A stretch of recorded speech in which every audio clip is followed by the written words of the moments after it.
Epstein wrote in 2011, Donald Trump spent hours at my house with a victim. He referred to Trump being at his house as the dog that hasn't barked. He said in 2019, Trump knew about the girls. Now, he could be lying, Epstein. He's a horrible, convicted sex offender. But the point is, we've not had full investigations. The media has barely touched this, Piers. There's been a lot of coverage of Prince Andrew and Thiel and Elon Musk and Reid Hoffman and all sorts of people. Katie Couric. There hasn't actually been that much coverage of Donald Trump's own relationship with Epstein as much as there should have been. What is going on, everybody? Luke is here. Mehdi Hasan just walked onto Piers Morgan's show and did what almost nobody does. He brought the receipts on both the Epstein files and the AOC double standard and made Morgan defend every single word. On Epstein, 38,000 references to Trump in the files, 96% of them redacted.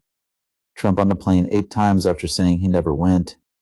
Epstein writing in his own notes that Trump spent hours at his house with a victim. And the FBI director telling Congress under oath there is no evidence Epstein trafficked anyone. Then Morgan tried the AOC word salad gotcha, and Mehdi turned it around in 30 seconds. Trump told reporters he was checking with China before selling arms to Taiwan, violating 42 years of Ronald Reagan's policy. Full breakdown at the end. Subscribe, and let's get into it. Let's turn to the Epstein files, because it seems to me this is, as I've said a few times recently, this is the biggest political and royal scandal of my lifetime, and seems to be getting worse, not better, as it goes on. It reminds me a bit of Watergate with bells on. Watergate began as a very slow burner, took a couple of years to really explode, and you're seeing the same thing with the Epstein files. And you're seeing a lot of people hoisted by their own petard, by their own lies, with all the documentary evidence coming out showing how they lied. Have you ever seen anything quite like this? And what do you feel about Attorney General Pam Bondi saying, that's it, you've had all the files, even though we know there are many redactions in the ones that have been put out, some of them totally baffling. And we also know there apparently are 3 million more files that they have no intention of releasing. Yeah, it's without a shadow of a doubt the biggest political scandal of my lifetime. I'm 46 years old. You mentioned Watergate. I mean, Watergate in the US, the Profumo affair in the UK, these look like walk in the parks compared to what we're seeing recently. And the number of powerful people globally have been caught up in this. A United Nations panel of experts this week, Piers, said this could amount to a crime against humanity. Just what we've learned from the redacted files. They talk about it being a global criminal enterprise that is systemically engaged in the trafficking of young girls and women. And yet you have Kash Patel, the director of the FBI, going in front of Congress last year, Piers, and saying there's no evidence Epstein trafficked anyone. Right? That's what he said under oath in front of the Senate. You have Pam Bondi, as you say, saying that's it, no more. Her deputy saying nothing else to be seen. We know that Donald Trump's name, thanks to Jamie Raskin, congressman who went and looked in the files unredacted, he says he saw 1 million references in his searches to Donald Trump. According to the New York Times, in the redacted files, we have 38,000 references to Donald Trump, his wife, Mar-a-Lago. So that's 96% of the mentions of Trump are missing from what you and I can see. That's a huge scandal. Richard Nixon was, organizing a burglary at the Democratic National Committee headquarters. Donald Trump is accused in these files. I want to be clear, he's a very litigious man. There's no evidence of criminality on Donald Trump's part, but there are accusations from people the FBI interviewed in the files claiming all sorts of things about Donald Trump having allegedly done sex acts with children, assaulted children, threatened children. We have no idea if they're true or not. I have no evidence to say they're true. But shouldn't they be investigated? Well, we do. No, well, hang on. This is why you have to be careful. Well, hang on. This is where you have to be careful, because we do, because in the more extreme cases like that, they've been investigated and they've been ruled out as fantasy stuff or people trying to be malicious or whatever it may be. Not all of them, Piers. Actually, everything in relation some, to yes, criminality. I agree with you. Well, no. Everything in relation to Trump that involved alleged criminality has been ruled out. And the reason I'm comfortable in saying that is I interviewed David Boies yesterday. He was Virginia Giuffre's lawyer, one of the top criminal lawyers in modern American history. He's looked at everything and he says there's nothing criminal against Trump. And I do think it's important to say that. I don't think his motivation, Trump, in trying to shut this down is about himself. I think it's actually about a lot of people he knows.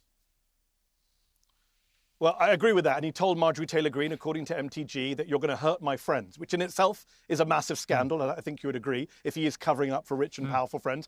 We know how many Trump people are in the files in very awkward positions, lying about their relationships, from Elon Musk to Howard Lutnick, Mehmet Oz, multiple. That's why Thomas Massie is now calling this the Epstein administration. But just on Trump, I just want to mention a couple of things. I just brought this along just to remind myself.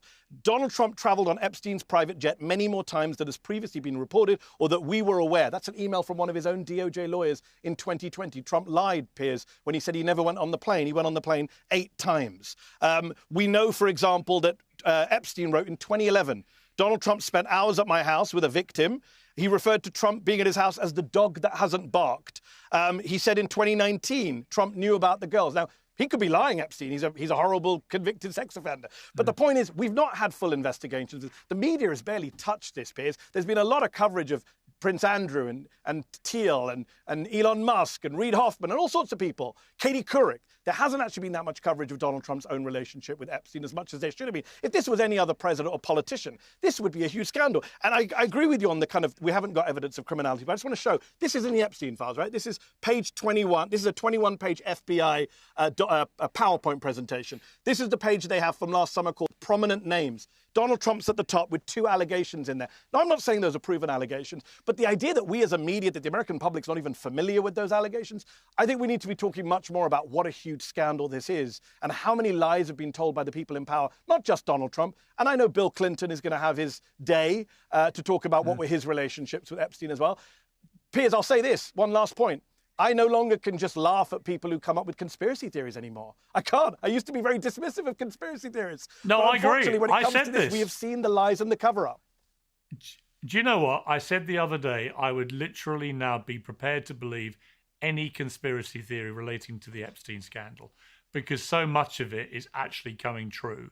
That who the hell knows, right? I mean, I just think the idea... Although you're quick to defend your pal Donald Trump, who was close to him. No, I'm only quick to defend him about one part of this, which is there's a lot of stuff in those files that is clearly fantastical, malicious, and was investigated and but there's a lot of stuff redacted, Piers. No, I agree, but there's no... How do we know? There's been How no do we evidence. know the full extent of this? Well, it's a perfectly valid point. Agreed, but there hasn't been a full investigation. But there hasn't been a full investigation. I agree with that. You would agree with that, Piers. And I'm with you. Kash Patel and Pam Mehdi, Bondi shutting it down.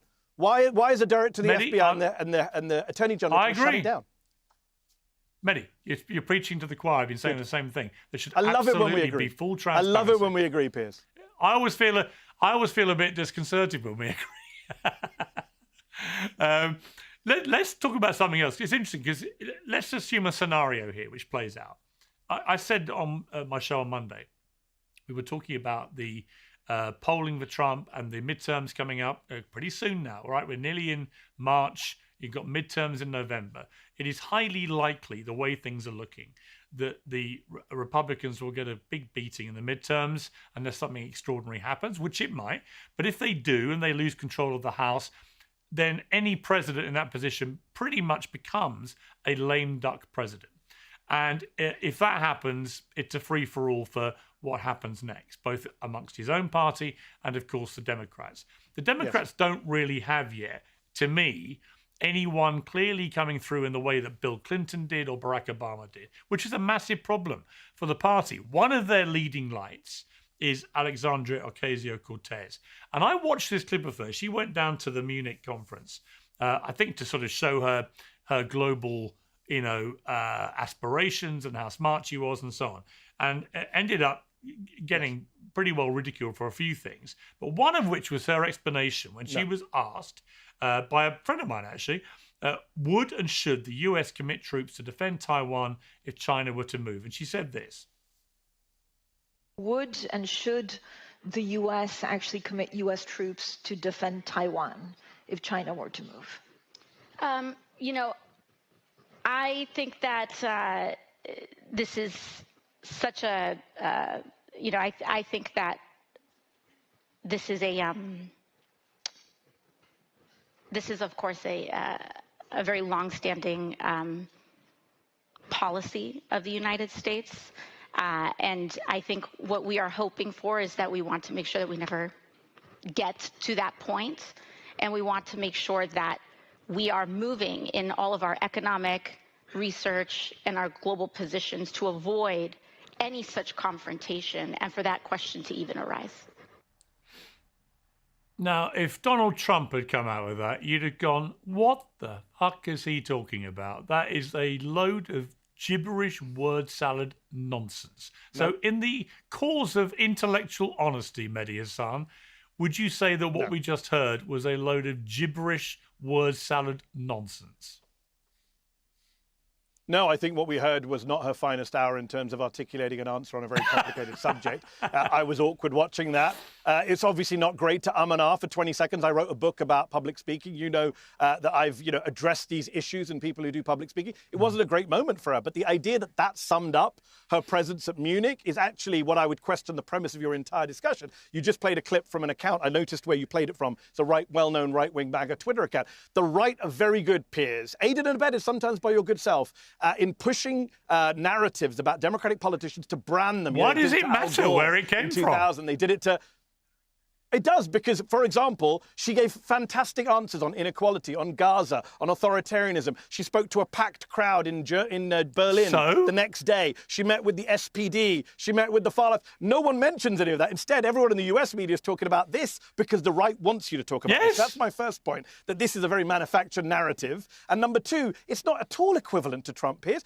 Trump could never say even half of what she said about Taiwan. Her answer, actually, at the end, which is we shouldn't get to that point, is actually the right answer. When Trump, I checked, because I knew you were going to ask me about this, I checked before I came on air. Trump was asked about Taiwan a few months ago, and he couldn't answer the question. He said, it's a secret. I can't tell you what my position is. Well, that's much better. In fact, this week, Piers, forget rhetoric. Do you know what Trump said about Taiwan? He told reporters on Monday that he's checking with the Chinese president before he sells arms to Taiwan. That goes against a 42-year long-standing US policy on Taiwan that Ronald Reagan set up. Not me, Ronald Reagan set up. So you can go on about AOC's 20-second umming and ahhing, which wasn't great for AOC, I admit. Or we could talk about the fact that Donald Trump has a very bad policy on Taiwan that goes against US traditional national security policy.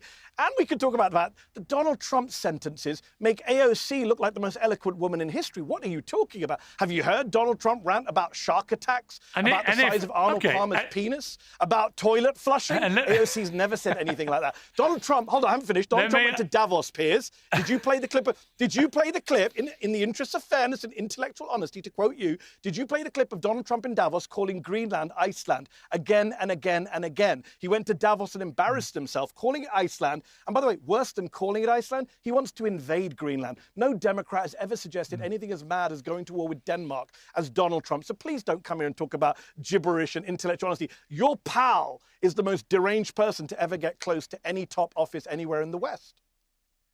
Do you know what? I haven't heard such a strident piece of apologia since Comical Ali in the Iraq War, when he was trying to explain why the Americans everything I said was true, and you can't dispute a word of it. Did you play Donald Trump's clip at Davos? Did you play on this show? The Americans are not on this show. Let me answer. Did you play a clip of your pal Donald Trump saying Greenland is Iceland? Yes or no? Mehdi, yes, multiple times. And more than that, I interviewed the Prime Minister. Wait a minute. Yes, and more than that, I interviewed the Prime Minister of Greenland as well. Did you? So what's that got to do with anything? We're what's the matter with you? You have run cover for Donald Trump. Piers, do you agree? Do you agree that Donald Trump is mad, nuts, deranged, and mentally unfit for office? Do you agree with that? Do you agree with that or not? Why do you do this? Why don't you just... Do you agree he's mad, why don't you just say, Mehdi? It's a simple question, Piers. People are watching. Do you agree that Donald Trump is mad, deranged, it's not your show, and unfit for office? Because those are your words, Piers. Those are your words. When I come on your show, your words. When I come on your show, you call Donald Trump deranged, mad, time out, and nuts. I know, and occasionally I think he is those things. And as you know, I've said it when I think he is, and when I think he deserves praise, I give him praise. My point is, though, that you're overall you blinkered about AOC. No, I think sometimes he's perfectly normal and lucid. Sometimes he does nutty things.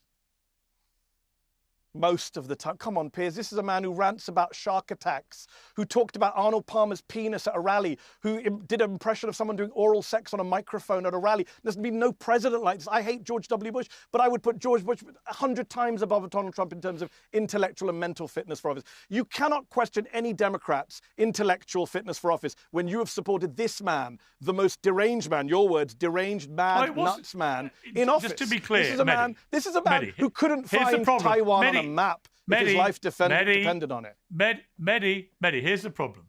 I'm afraid, listen, you know I like you, I respect you very much. You've built an amazing business with Zeteo. Congratulations. But one of the reasons Donald Trump got re-elected is that you guys have got literally Trump derangement syndrome. It plays into his hands. I prefer to be more even-handed with him. I prefer to praise him when he deserves it, and I prefer to whack him when he doesn't. When you're so blindly enraged by everything, including silly jokes he says, you're so deranged about him. Actually, in the end, you managed to achieve the unthinkable. You managed to help get Trump re-elected. Hold on. He got re-elected with a bigger majority. Do I get to speak? So, hold on. Let's just deal with a couple of things. The reason he got re-elected, I would argue, is the media gave him a pass. People like you, I came on your show on the eve of his election, and you were telling me all sorts of things. Oh, don't call him a Nazi. Don't call him a fascist. Meanwhile, we have masked thugs He's not pulling a Nazi. American citizens off the street. He's not shooting a Nazi. them in cold blood. He's not a Nazi. I was right about his fascism. You were wrong about his fascism. I was right that he would try and stay in office in 2021. You were wrong about that. His people are shooting Americans stay in office in 2021. Everything that I said would happen in a second term. He didn't stay in office. Piers, and you said he was he's not a Nazi, and he's not a fascist. Oh, my God. Piers, you, in January 2021, accused him of trying to stay in office. You said he sent an armed mob to the Capitol. You said he should be removed from office, never be president again. You changed your tune once he got back to the presidency. I get that. That's fine. No. I've been right about everything I've said about Trump. And as for being Trump derangement syndrome, it's the very opposite. Even I didn't think he'd be trying to start a war with Denmark. Even I didn't think he'd be shooting Americans in the street 14 months into his presidency. Even I didn't think he'd be this corrupt on this level so openly. So, in fact, he's been much worse than those of us who allegedly have TDSs. You have TDS, Piers. You have Trump denial syndrome. When I say to you, is Trump racist? You say, no, he's not racist, even though he calls Somalis low IQ, Piers. Do you agree that Somali people are low IQ? Is that not the most racist thing? Just to explain, Mehdi, just to explain. You're dodging me. This is not your show. Do you think Somalis are low IQ, Piers? This is not your show, Mehdi. Do you think Somalis are low IQ? You don't get to interview me for half an hour. It's not your show. People are worried about your silence. When I come on your show, I haven't been silent about any of these things. You should watch my show more. Trump calls Somalis low IQ. Is that not a Nazi thing to say? Is that okay? I'm not asking you a question. It's not a Nazi thing to say. No, I think it's not a Nazi thing to say. It is white supremacist rhetoric to call black people garbage and low IQ. The problem is, it's amazing that you're defending. Okay, Mehdi, amazing. Let's not talk at the same time. No, here's what I'm defending. When people like you on left keep calling Trump a Nazi or comparing him to Adolf Hitler, that is exactly what I'm talking about Trump derangement syndrome. It is so ridiculous, so offensive, so inaccurate. Adolf Hitler and the Nazis murdered 12 million people, including 6 million Jews in a Holocaust. There is zero comparison to be made. Then why are they pumping out Nazi propaganda from the DHS Twitter account? Why are they using literal Nazi themes and quoting Nazi books? Do you know that they're doing that? Have you checked that out? Go check it out. I wrote about it. Why are they trying to... Has he murdered 12 million people? A man who says... Why is he? That's not the definition of a Nazi. That means Nick Griffin's not a Nazi because he didn't murder. You know perfectly well, you don't have to be Hitler to have Nazi views. These are Nazi views. When you put someone in front of Congress right now, they're trying to confirm someone to the State Department, Piers, who says that we need to address the Jewish question, that Jews are victims, that white people are being erased. Are those not Nazi views? Are those not far-right views? Are those not views you want to condemn? This is your friend. You say, Donald Trump is my friend. I'm asking you, Donald Trump, your friend, is friends with Epstein. Donald Trump, your friend, says Somalis are low IQ. I'd like you to condemn that. Mehdi, I don't have to condemn it because I did condemn it when he said it. My team have just sent me the monologue the day after he said it about the Somalis. Do you want to hear what I said the next day? Sure. Did you call him a racist? But just But just as it's absurd and abhorrent to argue that every British Muslim man is a rapist, it's clearly wrong to say that every one of the 116,000 Somalis in the US are thieves or low IQ. That's why many are unhappy with some of the rhetoric pouring from the White House. I did criticize. I don't hear the word You just racist there, didn't Piers. listen. Do you not think it's racist to call all black... No, but you didn't call it racist. Of course you criticised it. Did you call it racist? You will refuse to use the R word, I noticed. I think Why? absurd and abhorrent says it all, Mehdi. You just didn't know I said it, did you? No, I don't think it does. I don't think it does. I think if you call all Somalis garbage and low IQ, I think that is white supremacist. I think that is racist. If you post a picture of the Obamas as apes, I think that's racist. Okay, you're entitled to think that. Who do you think is going to be the Democrat nominee? No, Mehdi, who do you think is going to be? No, I don't do predictions. Because I don't do predictions anymore, Trump. In 2016, I said there wouldn't be Brexit and Trump wouldn't win. Who in the Democratic ranks is impressing you? Or who in the Democratic ranks is impressing you? Yes. So Gavin Newsom impresses me because he's been very good at attacking Trump. I'm not impressed with all his policy positions, but I think he's been very strong in taking the fight to Donald Trump, which is what Democrats want from a leader. Democrats are fed up of having a spineless party. And I think the next nominee is not going to be about left or right. It's going to be about who's a fighter and who's not a fighter. I think Newsom has done very well. I think AOC is insanely popular with the Democratic Party. She's won over everyone across the Democratic political spectrum, center left, far left, everyone. I think she will be formidable. I think Ro Khanna is a progressive voice who's done so much good work on the Epstein files, has won a lot of goodwill across the political spectrum. I think there's going to be a lot of strong candidates. The question is going to be, who are they going to go up against? Yeah, I think that's a really interesting question. It won't be Donald Trump, I can tell you that. It might be somebody else called Trump. Well, we don't know that for sure. Who might fancy a run. We don't know that for sure. I mean, honestly, I'm not sure I've ruled out the idea that Donald Trump tries to stay on past 28. Of course. But my who I think is the most impressive operator of his whole team is actually Rubio. Yeah, I mean, Rubio rebranded himself very well. This is a man who once used to call Donald Trump a con man, mocked Donald Trump's penis. Of course. Now he's a loyalist going to Munich to push the MAGA, or what I call the mega message now. He went to Munich and said, let's make empire great again. Let's bring back empire. He was praising the empires of the past and saying the Europeans need to get on board with that. He then went to Hungary and endorsed Viktor Orban, a man who he used to criticize. So Rubio's done a complete 180 like J.D. Vance. We'll see both of them are kind of fake when it comes to their MAGA credentials. It'll be interesting to see if it is Rubio versus Vance, who the MAGA base believes is more of a believer, because neither of them were believers until about 2 minutes ago. The only reason I would like to see Donald Trump try and run again is purely to see your face. No other reason. I mean, my face would say, see, Piers, I was right again and you were wrong again. Have you ever been wrong about anything, Mehdi? Yeah, I was wrong when I said Donald Trump wouldn't win in 2016 and he won. I was wrong. Mehdi, I love arguing with you. Always good having you on Uncensored. Thank you very much. Let's talk about what Mehdi Hasan actually did in that exchange, because he came prepared on every single topic and Morgan had no honest response to any of it. Start with the Epstein numbers because they need to be stated with their full weight. Congressman Jamie Raskin went into the unredacted files and found 1 million references to Donald Trump in his searches. The New York Times reported 38,000 references to Trump in Mar-a-Lago in the redacted files that have been released. That means 96% of the mentions of Trump are missing from what the public can see. A DOJ lawyer's own email from 2020 confirmed Trump traveled on Epstein's private jet many more times than previously reported. Trump said publicly he never went on the plane. He went 8 times. That is a documented lie.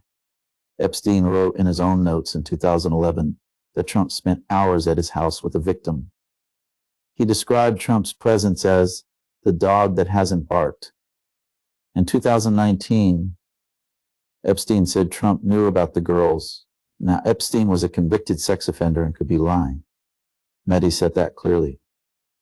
But the point is not conviction. The point is that 3 million files are being withheld.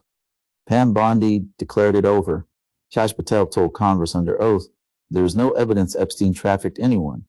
And the media has given Trump's documented relationship with Epstein a fraction of the coverage it has given Prince Andrew, Elon Musk, and others. If this were any other politician, that gap would be the story. The MTG quote is the one that closes the argument about Trump's motivation. According to Marjorie Taylor Greene, Trump told her directly that releasing the files would hurt my friends. Not hurt me. Hurt my friends. That is the sitting president of the United States describing his reason for suppressing a public investigation into child sex trafficking as protecting his social circle. Thomas Massie is now calling it the Epstein administration. That framing exists because the documented connections between Trump's world and Epstein's network are not limited to Trump himself. Elon Musk, Howard Lutnick, Mehmet Kruzos, and multiple others appear in the files in positions they have lied about publicly. Now, the AOC Taiwan exchange is where Morgan's double standard got fully exposed. Morgan played a clip of AOC giving an awkward answer about Taiwan and asked Mehdi if he would call it word salad gibberish, the way he would have Trump said it. Mehdi did something Morgan clearly did not expect. He admitted it was not her finest moment and then immediately pivoted to what Trump actually said about Taiwan that same week. Trump told reporters he was checking with the Chinese president before deciding whether to sell arms to Taiwan. That directly contradicts 42 years of established American policy set by Ronald Reagan. Not a rhetorical stumble, not an awkward pause. An active policy position that undermines a cornerstone of American national security strategy built over 4 decades. Morgan had no response because there is no defense of the asymmetry. AOC stumbled on the question. Trump is actively deferring to Beijing on arms sales to Taiwan. These are not equivalent, and pretending they are is not centrism. It is protection, dressed up as balance. The broader standard argument is what ties everything together. Morgan spent the segment demanding Mehdi apply the same standard to Democrats that he applies to Trump. Mehdi's answer was simple and correct. He does apply the same standard, which is why he admitted AOC's Taiwan answer was awkward. The difference is Morgan does not apply the same standard in the other direction. He called the left despicably cruel over Lindsey Graham. He used to take away his phone when Trump attacked people who had just died. He plays AOC clips from right-wing Twitter accounts while not playing Trump, calling Greenland Iceland repeatedly at Davos, or ranting about Arnold Palmer's anatomy or toilet flushing.